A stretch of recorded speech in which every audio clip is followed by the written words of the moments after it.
I still remember coming to this place when it was a natural refuge, when it was quiet and the only thing that you could see in both directions was the beautiful forest and the sand dunes, and hear the sounds of the cicadas and the birds. But here you can still get an idea for what the Outer Banks of North Carolina used to look like. The beautiful maritime forest, very dense with live oak trees and shrubs and bay and myrtle.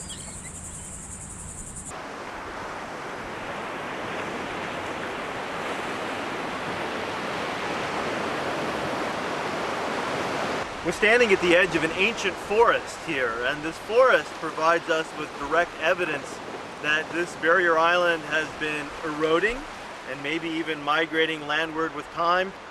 Certainly these trees didn't grow out in the ocean, and in fact the trees were growing back behind the beach, and the entire island and the beach was at one time was out here and has now moved in this direction. The other lesson that we can learn from this, of course, is that because there's no development here, the beach is still here. So even though the island moves or the beach may move, erosion isn't really a bad thing as long as there's no development to hinder the beach from moving landward. But this ancient forest that we see here tells us that there's no question that these shorelines are moving, and they're moving in that direction, and they have been for a long time. You know, the real question is, are humans doing something now through burning fossil fuels and creating global warming that is causing this to happen faster? And what do you do when this natural change interacts with development and our desire to build and live at the beach? The beach is something that belongs to everybody, and in North Carolina, we codify that into law. In North Carolina, the beach does belong to everybody. The beach is public in North Carolina. Even if you live on a private barrier island like Figure 8 Island in North Carolina, you can still get in a boat and go around to the front of that island, and I can get out of my boat and I can get on the beach and I can smile up at the rich people who live on that private island, and I can say, hello, you have a beautiful house, and here I am standing on my beach. So I hope you're enjoying the view, but I'm going to sit down here and eat a hot dog. And that's the great thing about the beach, is that state law says that in North Carolina, this beach belongs to everybody. It doesn't belong to an oceanfront property owner. It doesn't belong to any one city, any one county. I live in the mountains of North Carolina, and this beach belongs to me as much as it belongs to anybody else. And that's why, you know, protecting the existence of that beach should be everybody's primary concern. It should be the state legislature's primary concern, because that is our natural heritage.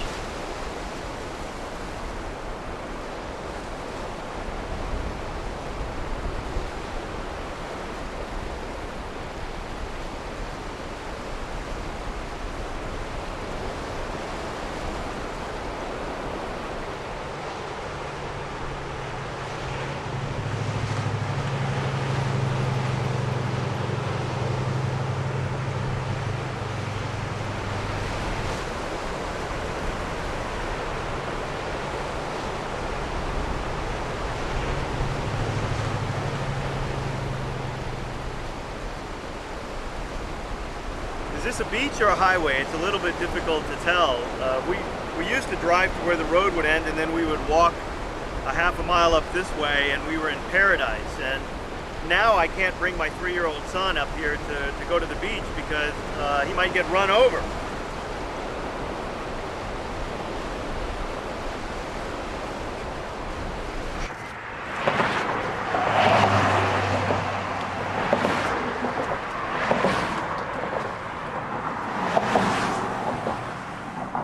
There's a very well-respected scientist named Stan Riggs at East Carolina University who's developed some very interesting models for what's going to happen on the Outer Banks of North Carolina, including where we're standing here at Oregon Inlet. And his research shows that there is the potential for a complete collapse of the barrier island system here in the Outer Banks of North Carolina, where the narrow parts of the barrier island would essentially be underwater. due to storm impacts and rising sea level and global warming, and there would just be small islands left of the little high parts, and that 50 years from now, the bridge that they will replace will be in the ocean, and the island will have moved who knows how far in that direction. Well, the bridge was originally built in the 1960s to make access to the south part of the island easier.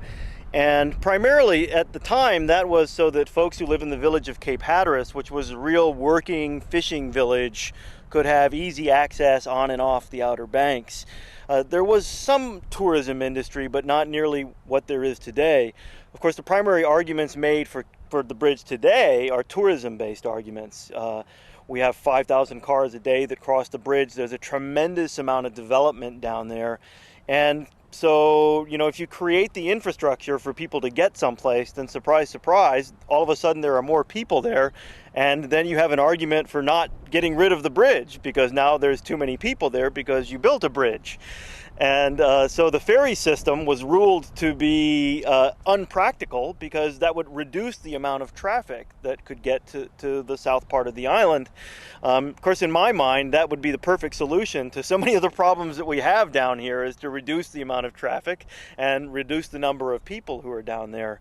But interestingly enough, if you do a transportation project where you would reduce the access, you couldn't get federal funds for that. So if a community decided that they wanted to make the very sensible move of sort of reducing the amount of development in the future and discouraging access to an area that's extremely vulnerable and hazardous, then the federal government won't give you the funds to make that happen. So the state of North Carolina, in some sense, has to go with a bridge option rather than a ferry option.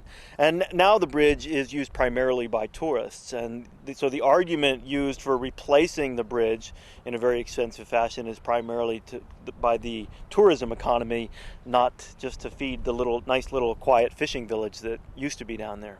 So this bridge is crumbling.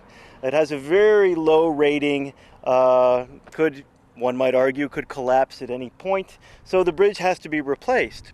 The trouble with replacing this bridge is that we are on one of the most dynamic pieces of real estate in America. We're on a very narrow barrier island, very rapid erosion. During storms, there are overwash waters, and this whole island system is moving in this direction. So there were a number of proposals as to what you might do to replace this bridge, including reconsidering the ferry, moving the whole thing inland back into the Sound as an elevated roadway. But what the Department of Transportation has elected to do is essentially replace the bridge where it is right now, to build a parallel bridge right beside it and continue that bridge miles down to the south along the same roadway. In addition to the shoreline eroding here, we also have a very dynamic inlet that moves north and south. So in this case, the north side of the inlet is moving in this direction, and the island that we're standing on is moving this way. And that caused a problem for the Bonner Bridge, where this portion of the bridge was built on the original bridge supports that were footed in the sand. The island has moved in this direction, and you can now actually, on some of these, slide your hand under the original bridge supports, and they've had to replace those or reinforce them with the larger bridge supports that you see over here. The problem is that with global warming and rising sea level and continued erosion, that where the bridge is right now and where the new bridge will eventually be in the ocean, because this island that I'm standing on right now is moving that way, and it's going to continue to move that way. So what happens when the brand new bridge that you build for more than $1 billion goes to sea? And I don't think the engineers know what's going to happen. I don't think they know how long it will last. I don't think they know what the wave impacts and hurricane impacts will be. And it's a very difficult situation, and it is a perfect example of the complex problems that all societies are going to have to face as sea level continues to rise, and as sea level rises at a much faster rate. And we have to decide what to do with things like this gigantic bridge that we need to get cars around, but yet here we are on this very unstable island in a place that is the first line of defense, the first line of impact for global warming and rising sea level. For a very long time, the sand that was dredged from the inlet was simply dumped elsewhere, so it wasn't coming down to this end of the island anymore and increased the rate of erosion. We're standing on a big stone structure right here that was built solely to protect the bridge. And this big stone structure no longer allows this end of the island to move south like it wants to. And the movement of the north end fills the channel up with sand. The dredge takes the sand out of the channel. The south end of the island has been locked in place by this jetty, and the south end of the island has to be held in place, otherwise the bridge would be eroded and the bridge would disappear. So the bridge itself doesn't have a dramatic impact on processes, but everything that we have to do in order to keep the bridge here has negative impacts on the way that sand would naturally move around on this coast. I mean, basically, when you're on the coast where sand is moving around, you can't do something in one place and not have an impact somewhere else. I live on a river in the mountains of North Carolina. If I take water out of the river, somebody downriver is going to get less water. It's the same thing with sand. Anytime you take sand out of the system or block the sand, then that's depriving someplace else of sand. And that's what this jetty's doing when it's causing increased erosion down there. The sand we're looking at right here has come from the Appalachian Mountains in western North Carolina. The mountains used to be about 30,000 feet tall, a long time ago. But the erosion of those mountains and the sand brought to the coast by rivers has built these beautiful beaches behind us. The mountains aren't eroding as quickly as they used to, but all the rivers have dams on them at some point now. So all the sand is trapped somewhere out there before getting to the coast. And the rivers are drowning because of sea level rise. And so they don't flow very rapidly at the coast anymore. So any sand that is coming down the rivers, it stops much further inland. It doesn't make it all the way to the coast anymore.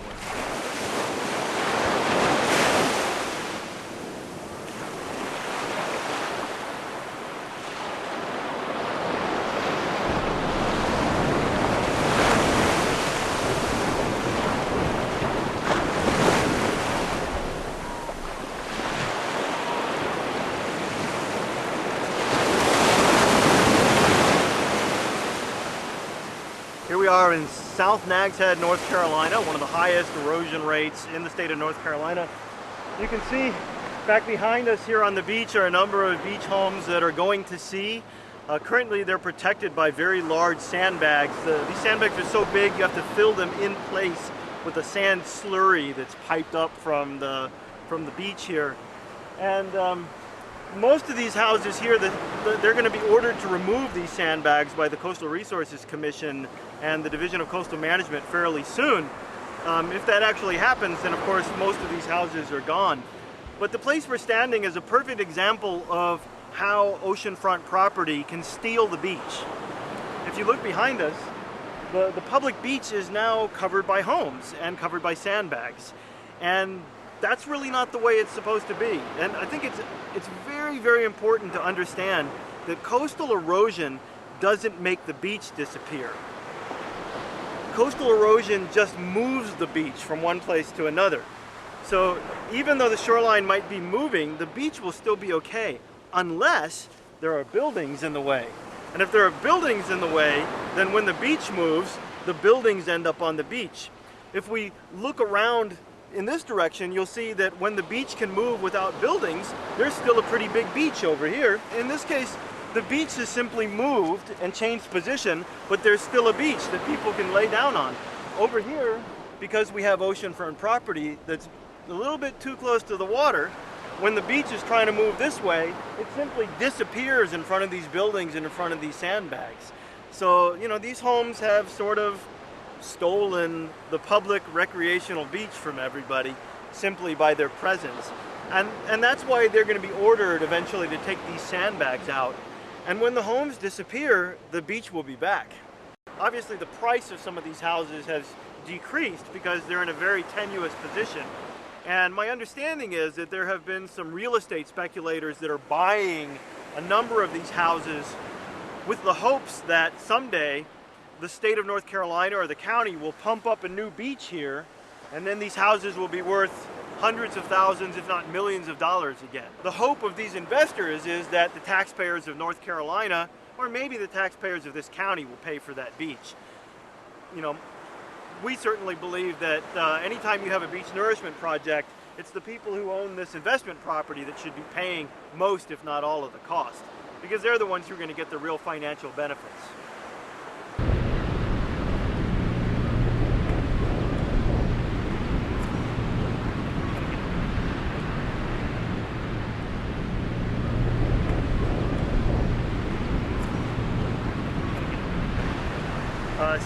Standing behind us is the groin field and the sandbags that were used to protect the Cape Hatteras lighthouse in this section of coast. They've been abandoned because the lighthouse has been moved, but you can see the debris from them is still here, and sadly we're in a national park, but the beach is littered with sandbags falling apart, pieces of the groins and pieces of the engineering structure.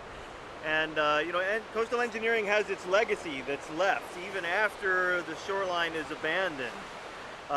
The good news is that because the groins are falling apart, the sand that was trapped by them is beginning to move along the shore again and to repair the damage that was done to the south. Looking to the south, you can see the damage that was done to this beach by the groins and the sandbags. These groins stick out into the ocean, they trap the sand that's moving along shore, and as a result we have this big indentation. The beach here actually used to go almost straight across. So you can see how much erosion was a direct result of the human interference in the sand transport building these groins to protect the lighthouse. And one of the reasons why moving the lighthouse is such a great thing is because we can now let these groins fall apart, the sand begins to move again, and this section of beach is already healing itself as the sand transport is resumed. The Cape Hatteras lighthouse was moved about a half a mile from this location, and it took quite a long time. It was an engineering masterpiece. The building's about 200 feet high. It's made of unreinforced bricks. So you can imagine how difficult it is to move a structure that's made of little pieces like this that are not reinforced. But it was a tremendous accomplishment, and it shows that if you can move the Cape Hatteras lighthouse, you can move almost anything. And that this is, in the long run, for many, many places, this is the most sensible approach to dealing with sea level rise and global warming and erosion, when possible, is to just get things back away from the beach. So now we don't have to spend any more money or time trying to protect this piece of shoreline. This is really, in some sense, this is the poster child for relocation of structures from the coast. We can understand all the benefits. You save money in the long run. You protect this very important historical structure. This is the best way to protect it, is to get it out of harm's way, not to try and just put more and more sandbags in front of it. You know, if you really want to protect a building or a structure for the long term, why not just get it out of the way? Then you don't have to worry about it for another 100 years. There have been people living out here on the Outer Banks of North Carolina for a long time. It just wasn't tourist development. People used to build relatively small houses, and they used to move them back. I mean, there are homes in Kitty Hawk, Kill Devil Hills, and Nag's Head that have been moved several times. The problem is that now, and you know, in my experience, this is a purely American disease. Now when people build a vacation home, for some reason, they think it needs to have 5,000 square feet. You know, it needs to be huge. And the bigger the building is, the less choice you have when you have to decide what to do, you know? So the problem isn't just that we build on the beach. The problem is that we build houses that cost millions of dollars instead of houses that cost $200,000. And so if you invest that much money, there's so much more at stake if there's erosion or if there are problems. You know, if we could only be just a little bit, let me rephrase it. If we could only live on the beach with a little bit more humility, if we could only live here with a little bit more respect and a little bit more modest scale, then I think that would solve so many of our problems. The footprint would be less. We would be able to respond to erosion in a sensible way. But, you know, we have trouble living modestly in the States.